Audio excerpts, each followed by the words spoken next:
Litre फुल fat दूध घेतलेलं आहे, कच्चं आहे. त्यात अर्धा कप मिल्क पावडर घालायचं, मिक्स करायचं आहे चांगलं आणि 3 चमचे कॉर्नफ्लॉवर घालायचं आहे. सगळं मिक्स करून गॅसवर ठेवलेलं आहे. तर ते 150 ग्रॅम साखर घालायची. साखर मेल्ट झाली की गॅस बंद करायचा. गॅस बंद करूया आणि रूम टेम्परेचरवरच थंड होऊ देऊया.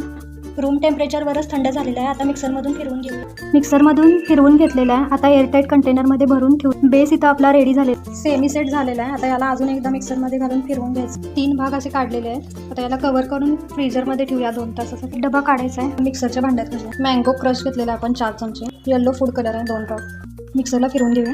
असा आईस्क्रीमचा एक साधा बॉक्स घेतलेला आहे. त्यात रॅप पेपर घातलेला आहे, म्हणजे आईस्क्रीम आपल्याला इझिली बाहेर काढतात. फर्स्ट लेअर आपण घातलेला आहे. आता हे परत फ्रीजरमध्ये ठेवायचं आहे 2 तासांसाठी. ग्रीन कलर घेतलेला आहे. आपला दुसरा लेअर पण झालेला आहे ग्रीन कलरचा. आता परत फ्रीजरमध्ये 2 तासांसाठी सेट व्हायला ठेवा. स्ट्रॉबेरी क्रश आहे ते घालायचं. थेम रेड फूड कलर आहे तो घालायचा. मिक्सरला फिरवून घ्यायचं. लेअर त्यावर ओतायचं. आईस्क्रीम झालेला आहे बघूया, म्हणजे लगेच निघतं. बघू शकता.